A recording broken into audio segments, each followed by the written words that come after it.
Hello, thanks for tuning in. My name is Keaton Weber. I'm the Wheatland wildlife biologist.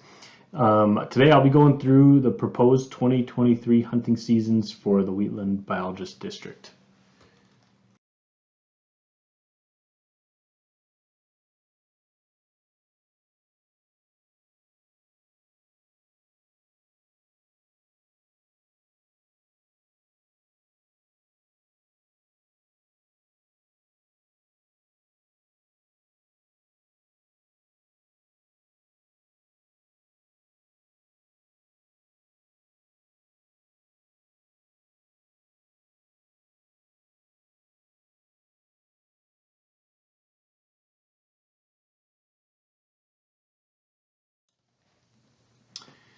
So a little background on our season setting process. We start things off with data collection and analysis throughout the fall and winter months. So this includes our ground classifications for deer and pronghorn. It also includes harvest data collection, so check stations, CWD samples, things of that nature. This also includes our winter survey, our flight surveys, so our aerial classifications by helicopter or any other aerial surveys we might do in the winter. This also includes analysis of that data, so plugging this data into models, looking at it at a fine-tooth comb, finding out our fawn ratios, buck ratios, things of that nature, and really looking at how our herds are performing and how the hunting season went. Then we move on to regional review, so we consult with wardens in the area, other biologists, how things went, and we come up with some tentative proposals to maybe bring by the public through our scoping period.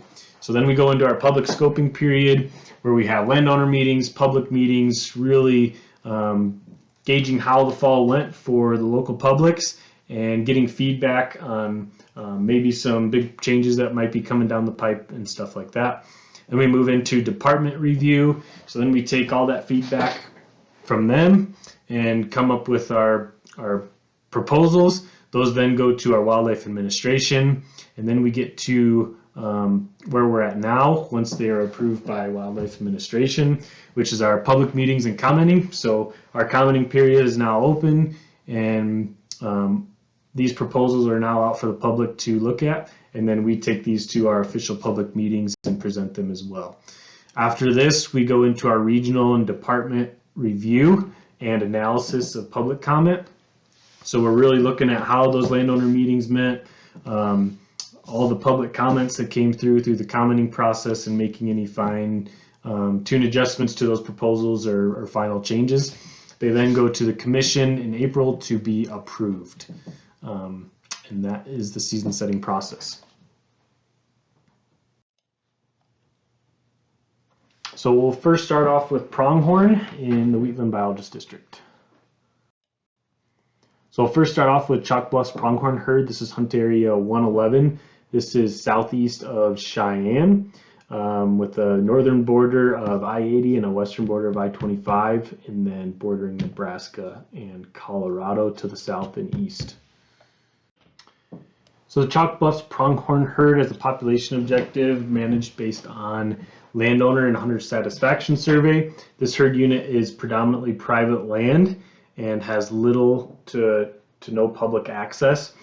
And so it's a difficult herd to manage and provide a population estimate for, because it's an interstate herd. It has a lot of travel back and forth from Colorado to Wyoming, and it doesn't move north due to the I-80 the interstate of I-80 being to the north and Interstate 25 being to the west. So they're really limited, those antelope are really limited on movement to the north and to the west. And due to the private land nature of the herd unit and the interstate interchange between Colorado, we look at landowner and hunter satisfaction. So in 2022, we had 69% of our landowners indicate that the herd is at or about at desired levels for them, and 2022 hunter satisfaction was at 85%. So meeting both of those goals at 60% for the objective. And so you can see in the graph below here, we've typically maintained that 60% satisfaction over the last 6 years. So the Chalk Bluffs pronghorn herd has really struggled with fawn production over the last 5 years. In 2022, our fawn ratio was 30 fawns per 100 does, which is way below our 5-year average. This herd has done a little bit better than other herds in the Wheatland district with fawn production. This year we had a really small sample size, and it's reflected here in our fawn ratios, and it's also reflected below in our buck ratios here. We really struggled to find antelope in this herd unit this year. We also didn't have the same number of employees we typically do, and we also had some new employees, and so it was hard to cover this country and find those antelope that we typically do due to those things. But regardless, 5-year average is 60 fawns per 100 does, so we're still struggling to grow fawns in this herd unit, but doing better than some other hunt areas in southeast Wyoming, so that looks promising. In 2022, our buck ratio was 25. Again, this is due to those factors of having some new folks around and also struggling to find antelope. So our 5-year average is 46 bucks per 100 does. Regardless, we are within our recreational management strategy guidelines of 30 to 59 bucks per 100 does. So we still have enough antelope on the landscape to provide opportunity, and with those hunter and landowner satisfaction goals being met, don't have any proposed changes for 2023. So here we can see the season structure and proposals for 2023. No proposed changes for the type 1s or type 6s, still remaining status quo with both of those seasons.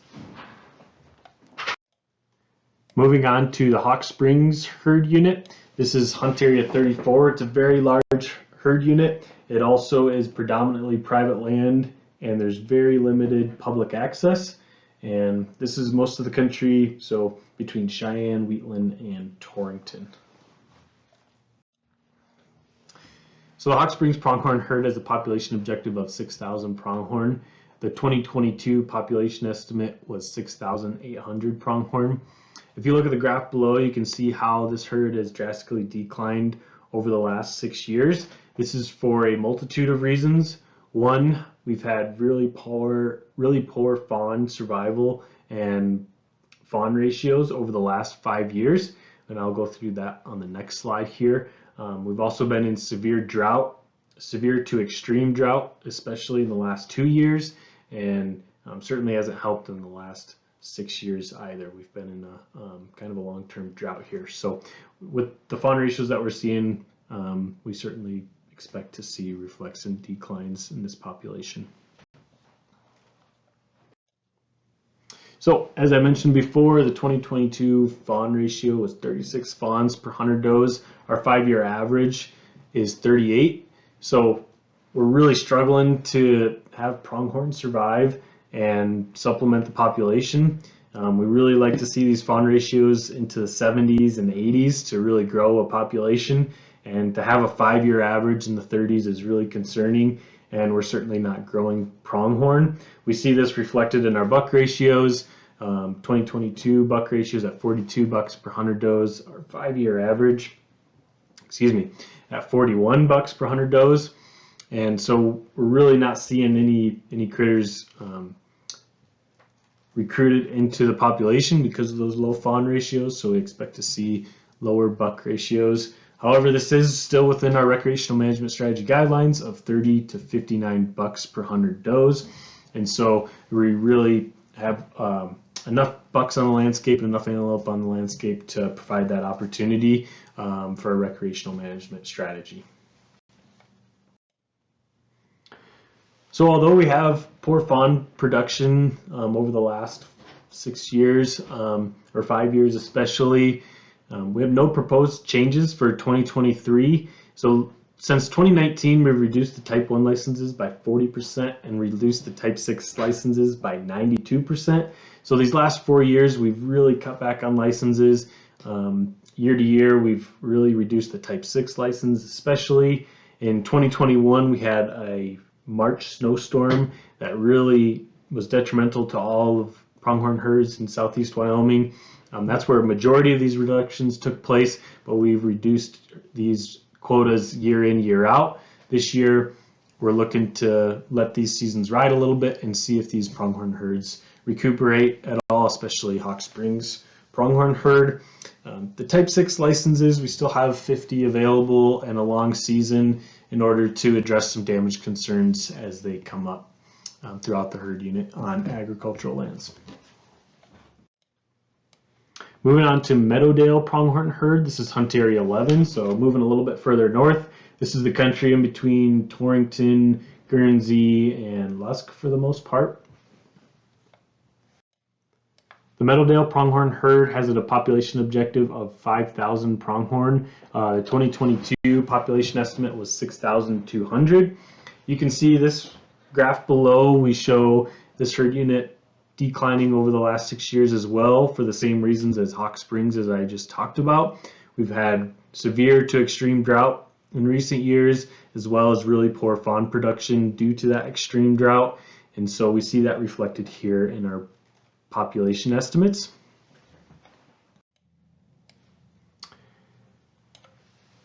The 2022 fawn ratio for Meadowdale pronghorn was 41 fawns per 100 does, a 5-year average of 37, so we're still really struggling to grow pronghorn in this area as well. This area was impacted by that March 2021 snowstorm as well, but we really continue to see poor fawn production on these severe drought years and water short years, where we just do not have the nutrition on the ground to recruit fawns into the population. In 2022, we had a buck ratio of 34 bucks per 100 does, 5-year average of 35. So again, this is still within our recreational management strategy guidelines of 30 to 59 bucks per 100 does. So still trying to get to that lower limit of 30 to 59, but however, there's still plenty of opportunity there to provide Type 1 licenses and hunting opportunity throughout the hunt area. Our 2022 hunter success was at 70%, and so this is also a predominantly private land herd unit, and 70 to 80% is pretty typical for these areas that are predominantly private land and have limited access, and most hunters struggle with finding antelope on public lands or having success. So 70% is low comparative to many hunt areas throughout the state, but for this area it's a little low but not too concerning. So although this herd is declining, we have no changes proposed for 2023. Similarly to the other hunt areas, since 2019 we've reduced Type 1 licenses by 28% and the Type 6 licenses by 75%. So drastic reductions, especially in the Type 6 license in the last 4 years. So we're looking to let these things ride a little bit and see if these herds can really crawl out of the hole that they're in, and hopefully we get some moisture this year and produce some fawns. We still provide that Type 6 licenses in this area. There are some damage concerns on irrigated lands and private lands, and so having those Type 6 licenses there can help mitigate those issues, as well as this population's doing well enough per objective that we can provide some opportunity there with the Type 6 license. We'll now move into the Dwyer pronghorn herd. This is Hunt Area 103. The Dwyer pronghorn herd has a population objective of 4,000 pronghorn. The 2022 estimate was 4,800 pronghorn. If you look at the graph below here, you see that the last 3 years are right at 4,800. This is because those population estimates from our models have some confidence intervals. They just seem to really align the last 3 years to be very similar. But given our fawn ratios that we've been seeing the last 5 years, we're likely still seeing this herd decline and not stabilize. As I mentioned, we've been having really poor fawn production here as well. In 2022, our fawn ratio was 34 fawns per 100 does, and our 5-year average at 37. Again, we really do not like to see these fawn ratios in the 30s. We'd really like to see them in the 70s, 80s to be growing pronghorn. Our 2022 buck ratio at 18 bucks per 100 does, and our 5-year average at 42. We had a really low buck ratio this year. We struggled to find pronghorn, one because we don't have as many as we used to, obviously, but then also struggled with newer folks in the area, newer employees, and struggled even covering all the country we needed to. So we're still likely within our recreational management strategy guidelines of 30 to 59 bucks per 100 does at 42 with our 5-year average.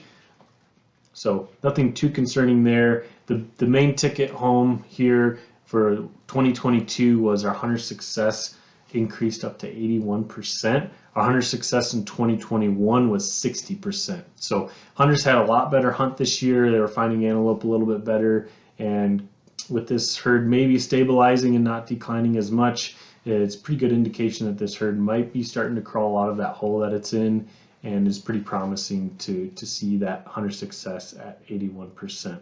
Although we're still very concerned about our fawn ratios and having fawn production from multiple years of drought, March of 2021 snowstorm that really was detrimental, and hopefully seeing this pronghorn herd crawl out of this in the coming years. So no proposed changes for 2023 with this herd unit. Again, similarly to the other hunt areas and herd units, we've drastically reduced type 1s and type 6s in this herd unit since 2019. So the type 1s we've reduced by 55% and type 6s reduced by 85%.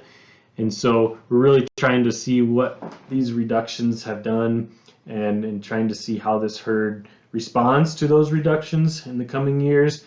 And we still would like to see that type 6 there to address damage concerns as they come up and mitigate those situations, as well as provide a little bit of opportunity. 50 licenses isn't quite enough to impact the population much with female harvest, and so still looking to stay status quo there. Again, the reductions since 2019 have mostly been year to year, with the biggest reductions in March of 2021 due to that spring snowstorm. That left 3 foot of snow throughout the I-25 corridor, and we saw excessive mortalities late winter, early spring. Moving on to Iron Mountain pronghorn herd. This is hunt area 38. It's a very big hunt area, and it encompasses most of the country in between Cheyenne, Laramie, and Wheatland. The Iron Mountain pronghorn herd has a population objective of 13,000 pronghorn. The 2022 postseason population estimate is 7,600 pronghorn. As you can see in the graph below, our population size has been below objective for a handful of years now, but it's been steady, which is promising. What's interesting about hunt area 38 is the western side typically has a lot different weather than the eastern side. So right along the county line, in the middle is the Laramie Mountain Range, and so weather is a little bit different on the east side than the west side, and might be have something to do with a little bit better fawn ratios and better moisture on the west side versus less moisture and lower fawn ratios on the east side.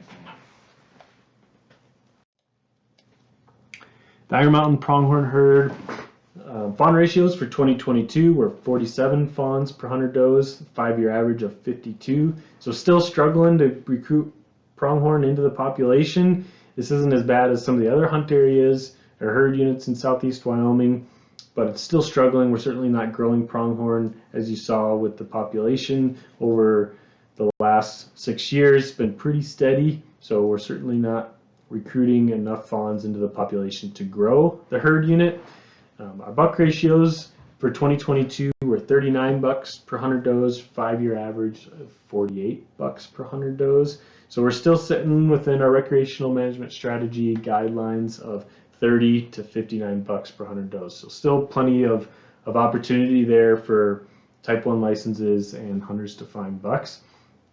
Our 2022 hunter success was 82%, which is really good for this area. It's also predominantly private land, and so access is very limited, and to see hunter success into the 80s is really promising. So no proposed changes for 2023. We're keeping it status quo for the type 1, type 2, and type 6 license. As you might know, the type 2 license was new a couple of years ago, we split the type 1 licenses into 2 different ones. This was to address damage concerns and abundance of antelope that push off of those higher elevations and move on to the eastern private land, ag dominated lands, and provide some opportunity to mitigate those issues, and we have the antelope there to do that. So taking advantage of that opportunity, and it's been really well received in the last couple of years, that new license type, the type 2. Move on to deer within the Wheatland district. We'll start off with Goshen Rim Mule Deer herd. This is hunt area 15. It's a very large hunt area. It's predominantly private land, so it's very limited hunting access besides those with access to private. This herd unit has a population objective of 20,000 mule deer. The 2022 postseason estimate was about 6,100. We've been way below population objective for this herd unit for many years now, and it's really struggled for a variety of reasons. Like many other big game species in southeast Wyoming, severe to extreme drought has had a major play in that. We've had really poor fawn survival and really poor habitat conditions for many years. And on top of that, we have very high CWD prevalence throughout the herd unit, which is likely impacting this herd as well. The 2022 fawn ratios were 45 fawns per 100 does, with a 5-year average of 46 fawns per 100 does. So we're right at our 5-year average, but we're still struggling to really grow this herd. We're not getting recruitment into the population. We're having pretty poor fawn survival. Again, for a variety of reasons, mostly drought driven and habitat driven. We're seeing that reflected again in our buck ratios as well. So 2022 buck ratios, 30 bucks per 100 does. 5-year average is also 30 bucks per 100 does. So right at our 5-year average this year. Again, this is above our recreational management strategy guidelines, looking at to manage for 20 to 29 bucks per 100 does. But the thing to take note here is most of these bucks are 3 years and younger. We don't have very many older age class bucks throughout the population. This is really likely to high long-term CWD prevalence throughout the herd unit. So this herd unit has been anywhere from 20 to 40% prevalence over the last 20 years, with the most recent CWD prevalence at 35%, so with a sample size of 169. So these 3-year average CWD prevalences are 3 years of sample sizes, or 3 years of samples, combined to make that one prevalence estimate. The larger the sample size gives us a better confidence in that prevalence estimate. So 35 is about on par for this herd unit, but is extremely high and definitely at the level where we're seeing population impacts from CWD. So we do have one proposed change for the Type 6 license in Hunt Area 15, reducing that from 300 to 250. So reducing that Type 6 by 50 licenses. This is to really reduce pressure on that female portion of the population and reduce some harvest there. We're typically harvesting, with the license quota of 300, we were typically harvesting about 170 female mule deer, and so reducing by 50 should still provide opportunity, as well as still keeping a large quota in place mainly for mitigating damage along the Platte River corridor and irrigated lands throughout the hunt area that have large congregations of mule deer causing damage. So still having those in place to mitigate those issues, as well as providing a little bit of opportunity there. With no proposed changes for the Region T non-resident quota, that will stay at 400 licenses. Moving on to Laramie Mountains mule deer, this is hunt areas 59, 60, and 64. This is a large majority of the Laramie Mountains on the southern end, and again, most of these hunt areas are predominantly private land. Hunt areas 59 and 64 are general hunt areas, and hunt area 60 is a limited quota hunt area. This herd unit has a population objective of 20,000 mule deer. Our most recent postseason estimate puts us at 7,200 mule deer. We've been way below objective in this herd unit for many years now, and it's for a variety of reasons, which I'll touch into on the next handful of slides here. But as you can see, we're steadily declining, but not drastically declining within our most recent population models, which is somewhat promising. These models will still take a little bit of fine-tuning, as you'll find out in the next couple slides.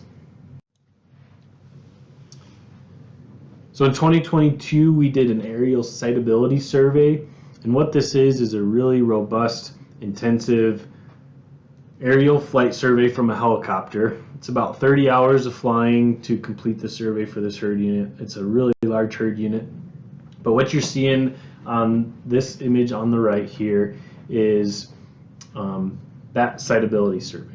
So we see the hunt areas here outlined in blue and a bunch of squares intermixed throughout. So the ones highlighted in light blue are what we call low subunits. The ones that are in darker blue are what we call high subunits. And then the subunits that have a red dot in them are the subunits that we actually flew. So basically what these subunits are, this siteability survey is a random selected survey. So these subunits, these lows, are termed low because they are habitat that is not that great, and it has low densities of mule deer. The darker shaded blue are subunits that have really good habitat and typically have high densities of mule deer. And so this survey randomly selects highs and lows for us to survey. And so it's a very good survey to provide a random stratified sample and provide a good estimate of mule deer. So once our subunits are selected, which are all the ones that we flew that are in red, what we do in each one of those subunits is count.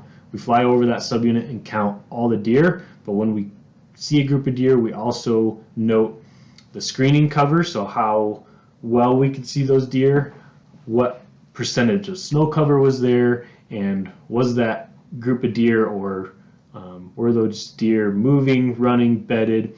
And so what this does is gives us an idea of how many deer we are typically missing during an aerial survey flight. So it provides a correction factor to our model to give us how many deer we are probably missing when we're flying. Okay, so then it gives us a better, more robust population density and estimate of mule deer throughout the herd unit. So this herd unit gave us 11,700 mule deer this year, and as you see on the previous slide, we're at about 7,200 mule deer. So this siteability survey really helps anchor that population model. Without this survey, we'd probably be getting estimates from those models in the 16,000 mule deer, but with this estimate, it really brings those population estimates down to a more realistic value. And these population estimates do have confidence intervals, so it's good to keep in mind that this isn't a set number. These have confidence intervals plus or minus so many mule deer. And so that population model will take a little bit of fine-tuning. It is a new model that we integrated last year, and so this is the second year using it, and still as we get more data we'll help fine-tune that model. So in 2022 we did not classify any mule deer within this herd unit. So what that means is we did not classify those groups of deer into fawns, does, and bucks, and then classify those bucks into different age classes, which we typically do every year from the air. But since we did this really intensive siteability survey that took all of our time, it's really difficult to classify those deer as well as do the siteability survey at the same time. It would likely take a lot of extra flight time and a lot of extra flight money. And with the weather we had this year, we really struggled to get in the air as it was. And so when we were able to get up in the air, we were really focused on getting that sightability survey done. So without those classifications this year, we are going with the previous 5-year average for fawn ratios and buck ratios, which are probably pretty representative of what we saw in the landscape this year. We might have seen a little bit lower fawn ratio due to the extreme drought we had this summer, but regardless, 53 fawns per 100 does is our 5-year average within this herd unit, and 43 bucks per 100 does. So we're still well above our management strategy guidelines of managing for 20 to 29 bucks per 100 does at 43. So still a lot of opportunity there. Would like to remind hunters, this area is also endemic area for CWD, and we've had high CWD prevalence for a very long time. And so most of the bucks within this herd are below 3 years or below, 3 years older or below. So do not expect to see a whole lot of older age class bucks throughout this herd unit, which is most likely due to that high prevalence of CWD over the long term, which is most prevalent in those older age class mule deer. Our 3-year average for CWD prevalence is 18%. We had an extremely large sample size of 545 samples for over the 3 years, and I'll get a little bit into in the next slide here of why that large sample size is. So a couple changes for Laramie Mountains mule deer this year. First one, looking at hunt areas 59 and 64, reducing the type 6 license by 50. This is to reduce a little bit of harvest pressure on the female portion of the population, and also we don't have as much damage situations as we have since we've seen densities of mule deer decrease so much over time. We aren't seeing those damage issues on those agricultural dominated lands. So reducing a little bit of pressure on the type 6 licenses there. And then also reducing the non-resident region J quota from 900 to 750. This is for a couple different reasons. One, we've had a lot of overcrowding issues on the very limited of public lands, especially in hunt area 64. So this will hopefully help reduce and mitigate some of that overcrowding issue on those public lands. And we're seeing a really big decrease in success. So we've steadily declined from 52% down to below 40% in 2022. So success is as low as it is, starting at 52% in 2018, and it's only gone down from there. Reducing this non-resident region quota will hopefully give some breathing room for folks to maybe find a little bit more success, especially on public lands. Speaking to that also, hunter effort has increased from 9 days per harvest to 13 days per harvest. So we've almost doubled our hunter effort. And hunter satisfaction is at 53% this year in 2022. So just looking to reduce some pressure there and give some breathing room and try to increase hunt quality a little bit and increase hunter success, especially on those public lands. So I've got some additional slides here to give an update on some additional things that are going on within the Laramie Mountains mule deer herd unit. The first one here is mandatory CWD sampling. So many of you might know we implemented mandatory sampling this year for CWD within this herd unit. So we had the goal of getting 200 samples within 1 year. We crushed that sample, so we appreciate everybody's help in getting us samples. We ended up with 390 samples in this year alone, which was amazing. Some other goals we had of making mandatory CWD sampling was to increase sample sizes in areas where we struggled getting samples historically. So the best example of this is hunt area 60. It's a limited quota area, so we struggle getting samples from this herd unit as it is. There's a low number of licenses available, but we increased sample sizes by 80%. So the average annual sample size we would get from hunt area 60 is about 13 samples. In 2022 alone, we got 67. So this was a big win for hunt area 60 and boosting prevalence, confidence in that hunt area. Another thing we wanted to try to do was increase sample size within our female population. We don't have a whole lot of female licenses available, and we really wanted to get a better confidence in our prevalence within the female portion of the population. Specifically, we were trying to learn if CWD was starting to tip over into the female population. So we know prevalence is really high within our adult male mule deer, but we were wondering if it was starting to tip over into the female portion.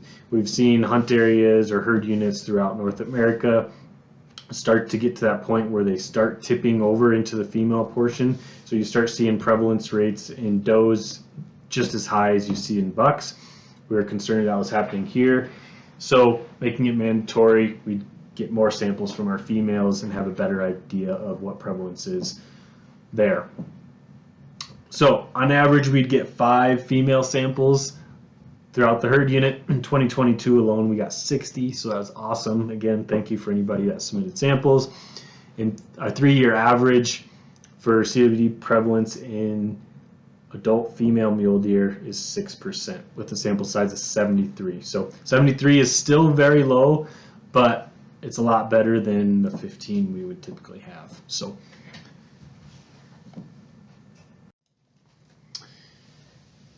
this herd was also one of 5 focal herds chosen throughout the state to implement a large-scale survival study and really help us better understand why these herds are struggling and which portions of these herds are struggling. So we put 210 GPS collars out throughout the herd unit. We put 30 buck collars out, 80 doe collars, and 100 fawn collars. The 30 bucks and 80 does will maintain that sample size year to year. So whatever bucks and does we lose this year, we'll put those collars back on the landscape next fall to maintain that sample size. The 100 fawn collars will put 100 out every year for the first 3 years. This is a 5-year study. So all these collars will be out for 5 years, except for the fawn collars will just be out for the first 3 years. So having collars on each portion of the population, bucks, does, and fawns, will really give us a good understanding of which portion of the population is really struggling. This herd was also one of 2 herds of the 5 that was selected to have a cause-specific mortality component. What that means is when these deer die and that collar sits still for 8 hours, we get emailed a notification saying, this deer is likely dead, and we are trying to get in there within 24 hours to try to determine the exact cause-specific mortality. So can we put a reason to the cause of death? So far, since late November, early December, we've had 42 mortalities. So 4 bucks, 14 does, and 24 fawns so far. This is a severe winter. It'll be really great to see how this varies over the next 5 years and compare and contrast on differences and really get a really good understanding of what our survivability is within this herd unit. This is not a herd that is a large-scale migration, so most of their movements are just seasonal movements from traditional summer range to maybe some winter range, but it's pretty small movements. They're not going 200 miles. So we're mostly concerned and really trying to tease out which portion of the population is surviving or not and what is really killing that portion of the population. So more to come on the focal herd, and this will be going on for the next 5 years. We also created a local CWD working group this year. It consists of 11 members, local publics from Platte and Laramie counties that have a local input scale to this herd unit.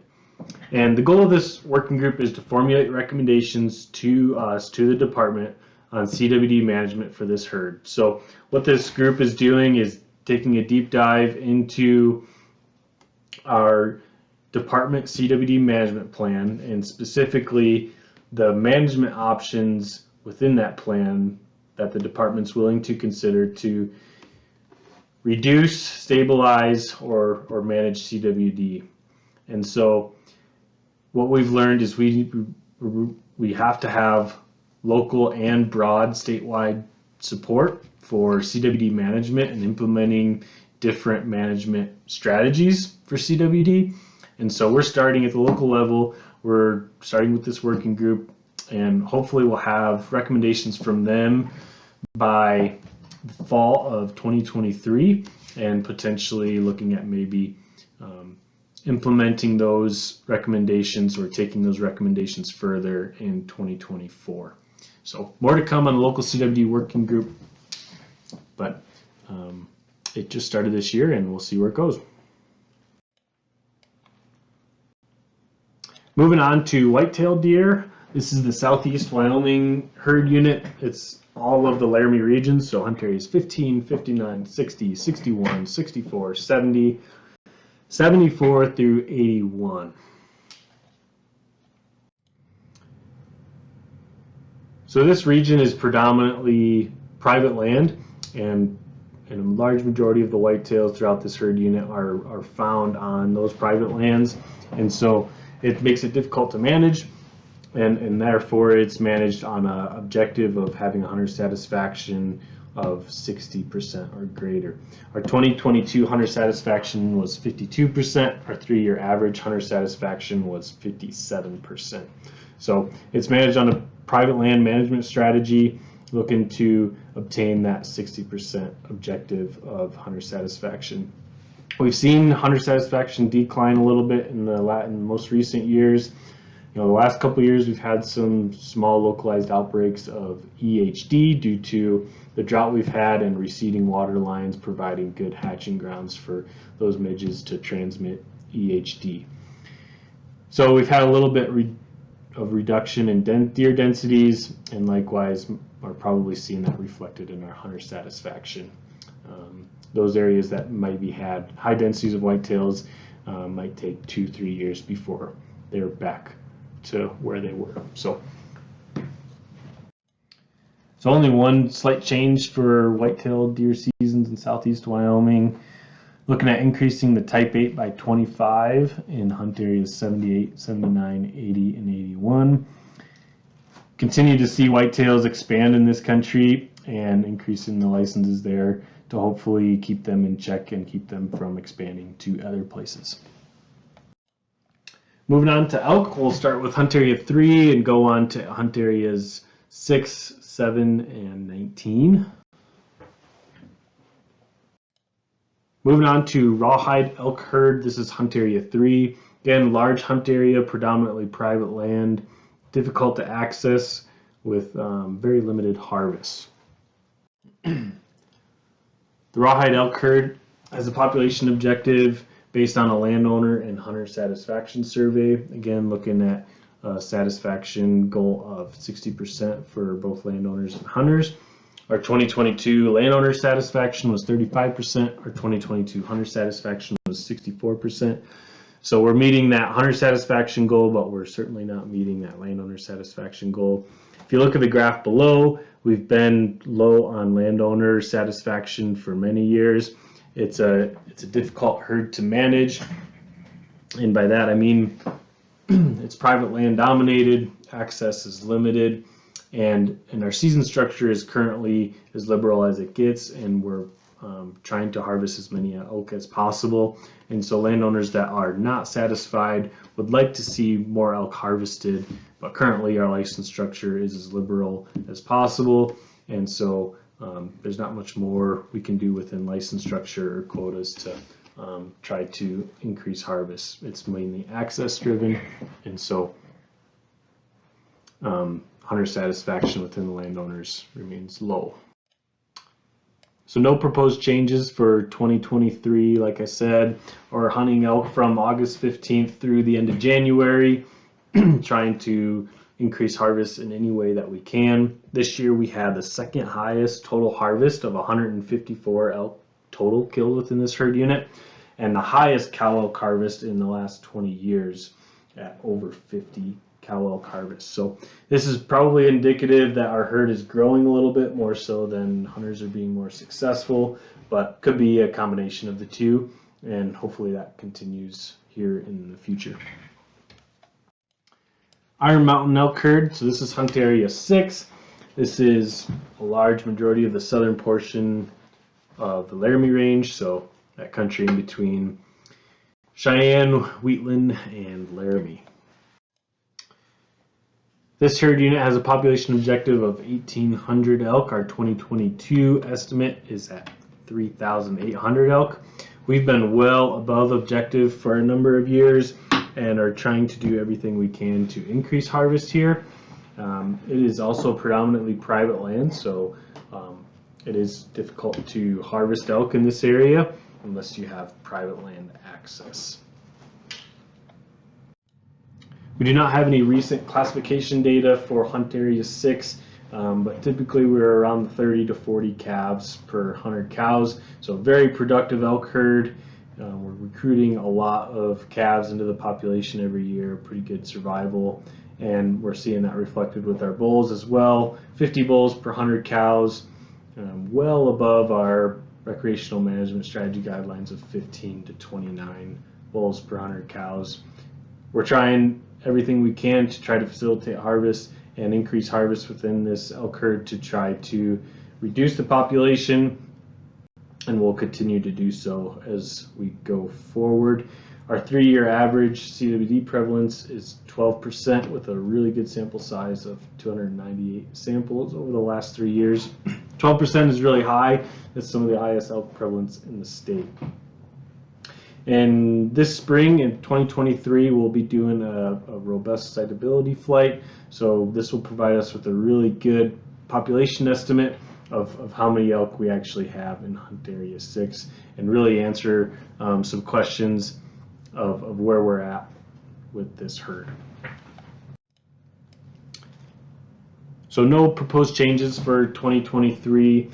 Similarly to hunt area 3, we have long liberal seasons hunting elk from August 15th through the end of January, and so season structures there to harvest as many elk as we possibly can through these hunting seasons. Moving on to Muddy Mountain Laramie Peak Elk herd. This is hunt areas 7 and 19. This herd unit has a population objective of 5,000 elk. The 2022 estimate is about 12,500 elk. This is another elk herd that has been well above objective for many years. We have long liberal seasons and trying to facilitate as many elk harvests as we possibly can to try to steer this population back towards objective. Year in, year out, we tried to find new and creative ways to try to increase elk harvest, and this year was no exception to that, and I'll speak to that here in the coming slides. Our 2022 calf ratio was 40 calves per 100 cows, so very productive elk herd. We have a lot of calves, a lot of cow elk, and a lot of recruitment into the population year to year. Our 2022 bull ratio was 25 bulls per 100 cows. This is a very small sample size. This is really not representative of what we're seeing on the landscape. So take this 25 with a grain of salt. We're very likely probably double that in this herd unit, or close to double that. So this is a special management strategy. So we're trying to manage for 30 to 40 bulls per 100 cows. We're well within that management strategy guideline or above. 3-year average CWD prevalence for this herd unit is 6% with a sample size of 363. So really good sample size to provide a good confidence in that 6%. As I was speaking to earlier, we're continually trying to come up with new and creative ways to increase elk harvest. One thing we brought up this year for public input was potentially incorporating a general season of some sort in area 7. So just area 7, not area 19. And this started with a field survey so that we had a general public input in the fall. So we had a survey at our check stations, and that survey response was enough support for a general season that we took it to the next level and went out with an emailed survey That went out to about 22,000 recipients. This was sent to everyone who applied or had an elk license in Area 7 in the last 5 years. This included residents, non-residents, all license types, and so we got a really good response rate. The survey was open for 2 weeks. We had about 4,700 people respond. So gave us a really good idea of people's opinions and concerns and comments on a potential general season in Area 7 to try to facilitate more elk harvest.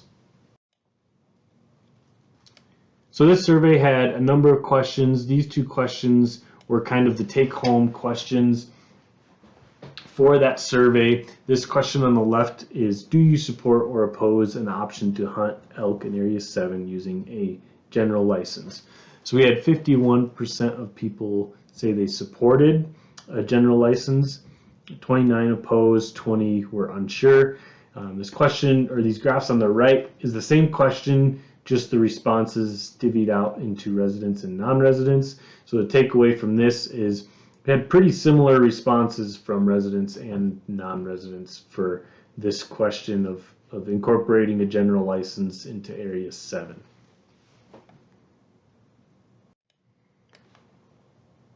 So after a lengthy review of that survey, we decided to no longer continue a proposal of incorporating a general season in Area 7. The major concerns that we heard from local publics and the emailed survey was major concerns of overcrowding on public lands, so reducing hunter quality, hunter success, trespassing issues, everything within those realms, and also overpressured elk, so pushing those elk from public lands to private lands early and not necessarily increasing our harvest. And so maybe a general season would not work.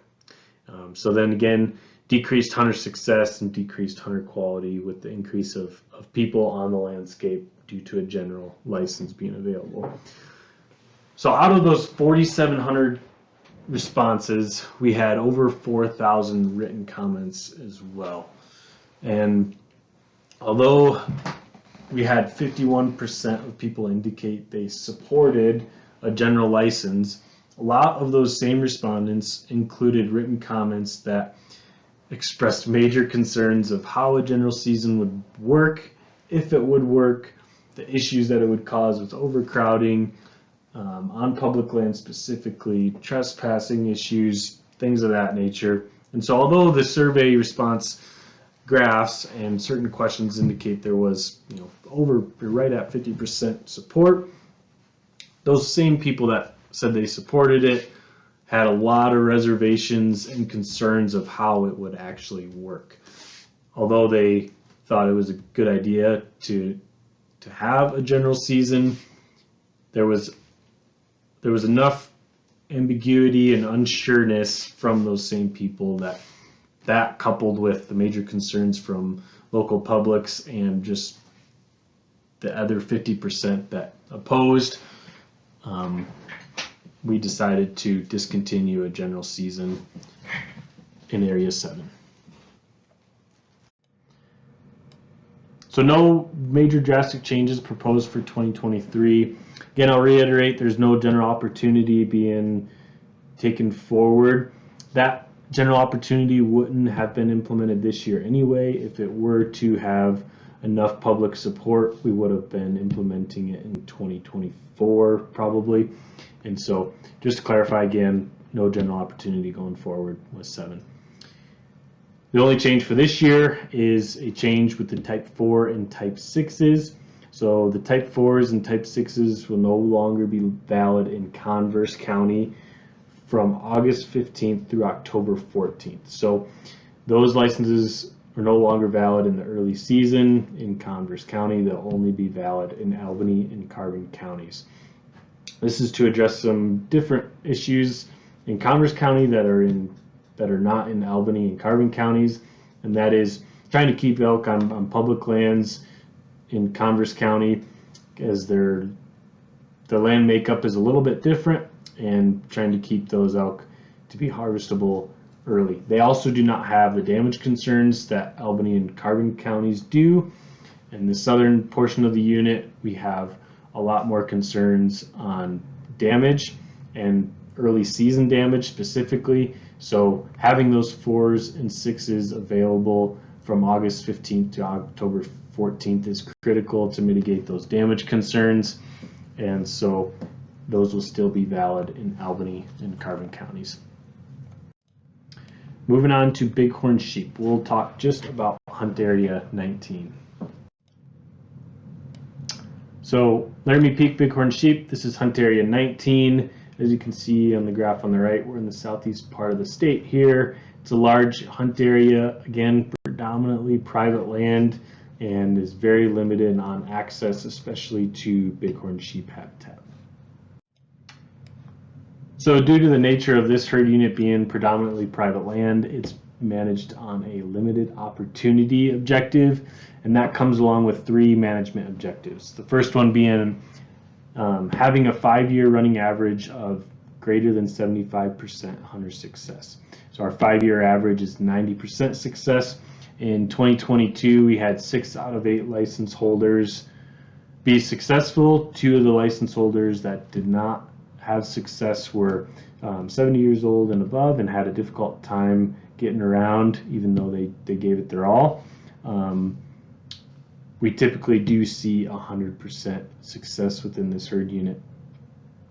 The second objective is a 5-year running average age of harvested rams between 6 and 8 years of age. Our 5-year average age of rams harvested is 8 years old. So while meeting that objective, there's still a lot of older age class rams within the population, mature rams that are available for hunters. The last objective is documenting at least 3 times more adult rams in the population than number of licenses issued. So in 2022, we documented 25 rams. This was about average in what we document from the ground. We do not do an aerial survey to count rams within this herd unit, mainly due to the nature of weather. We have very high winds, especially in the winter months, and it's a very hard time to fly and very difficult terrain and dangerous terrain to fly with those winds. And so we opt to just do ground classifications and ground counts as much as we can. So 25 for this year with those. So we do have some major changes this year with Laramie Peak sheep, Hunt Area 19. The first one being increasing the license quota from 8 to 10 licenses. This is to meet the 90-10 split requirement. So this year for bighorn sheep licenses, 90% of licenses will go to residents, 10% of licenses will go to non-residents. And so in order to meet that 90-10 split requirement evenly, we increased from 8 licenses to 10 licenses. So we either had to increase in increments of 5, and whatever we lost with quota, we would have to find those licenses to go somewhere else, or we increase to 10 where we have an exact 90-10 split. So 9 residents this year, 1 non-resident. Another change or thing to note with that 90-10 split, changed the minimum licenses for governor's licenses. So the minimum now is 10. It used to be 8. So although we increased from 8 licenses to 10, we still will not be eligible for governor's licenses within this herd unit. So moving on to game birds, we'll briefly talk about turkeys, some proposals for 2024-2025, so not this year, but shopping some ideas for the coming years, and then also touch on grouse as well quickly. So we'll first talk about pheasants briefly. The Springer Special Hunt will be October 12th through October 31st. The youth only days this year will be October 14th, 22nd, and 28th. The Glendale youth only days will be November 5th, 12th, 19th, and 26th. So a couple major changes here with pheasant hunting in southeast Wyoming. First, Hunt Area 7. This is all of Goshen County.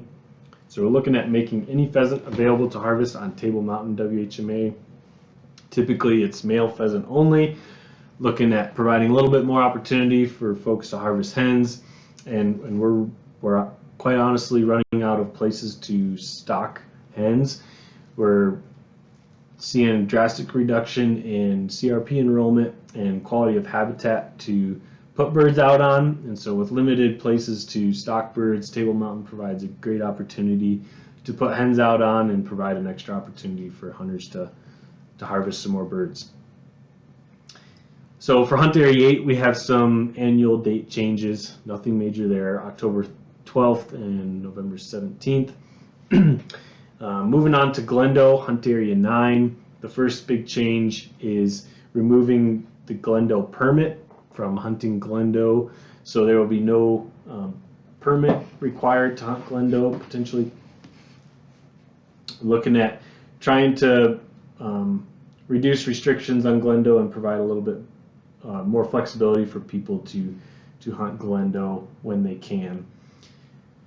It will be a little bit crowded the first couple years, but that will likely subside after a couple years, and it runs its course and people find that it steadies out. Additionally, on Glendo, we're looking at reducing the shooting hour closure from 4 p.m. to 3 p.m. This is to do a variety of reasons. 3 p.m. gives the bird farm truck a little bit of extra time to get birds released before it gets dark. Typically, they would have to start stocking, early, and people would still be hunting. So this also will address people that are following the bird farm truck before the 4 p.m. closure, while they're stocking birds and shooting birds as they get released out of the truck. So reducing the shooting hour closure to 3 p.m. will give enough time to release those birds and have those birds find adequate cover for the night and get hunted the next day and not be pressured getting let right out of the bird truck, the bird farm truck. So those are the proposed changes for pheasants. Moving on to turkeys, so we'll just talk to Hunt Area 5. No proposed changes this year for fall turkey seasons. Hunt Area 5 still staying the status quo. General hunt area, archery only in September, and any wild turkey October 1 through December 31st. Same thing for spring, no changes in Hunt Area 5. Still a general season, April 20th through May 31st.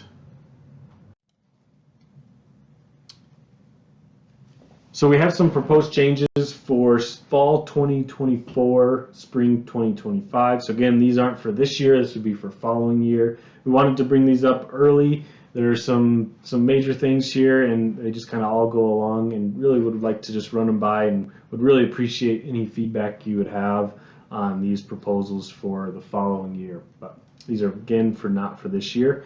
The first one is potentially going to one statewide hunt area. So this would be one statewide hunt area, but there would still be a type 3 license in certain counties and or certain areas to provide additional opportunity where we have higher density of birds. The second one is a ban on roost shooting. So currently you can shoot birds right off the roost. This is mainly an ethic thing and has come up in years past through public commenting. And so we wanted to shop it a little bit this year and see if we had any feedback on a ban on roost shooting. Thirdly is a change with the evidence of sex requirement. So looking at making things more like we do with big game. And so currently you have to keep evidence of sex attached during travel. Looking at making that a little bit less restrictive and making evidence of sex no longer need to be attached during transportation. So this has come up in years past through public comment as well, but would also, really provide some flexibility and less restrictive regulation on folks that are traveling within state or out of state on being able to detach evidence of sex and just to have it accompany a carcass during transportation. Lastly is looking at centerfire firearms during the spring season. So looking at removing rifles from the spring season, and this has come up multiple years. now, and mainly comes from a safety issue as we have more and more turkey hunters come to Wyoming, and other weapons are getting better, such as 410s being able to shoot out to 40-50 yards and things like that. We're taking out those centerfire firearms from the spring only season mainly to address safety issues throughout the hunting season. So would be greatly interested in any feedback you might have on these proposals. Again, these are for fall 2024, spring 2025. Lastly, with grouse, for southeast Wyoming, no changes. Blue grouse and sharp-tailed grouse seasons will remain the same, as well as bag limits. Again, thanks for tuning in. I hope this presentation was useful for you and really answered some questions for you. If you have any comments, please submit them by March 29th at 5 p.m. You can submit these comments online, electronically, or you can write them and mail them in to the address below here. Again, these comments go straight to the commission and are really important. If you have any questions, comments, concerns, please reach out. But official comments, please submit them through these avenues. I greatly appreciate your time. If you have any questions, comments, or concerns, please feel free to reach out. You can reach me by phone or email. And thank you again.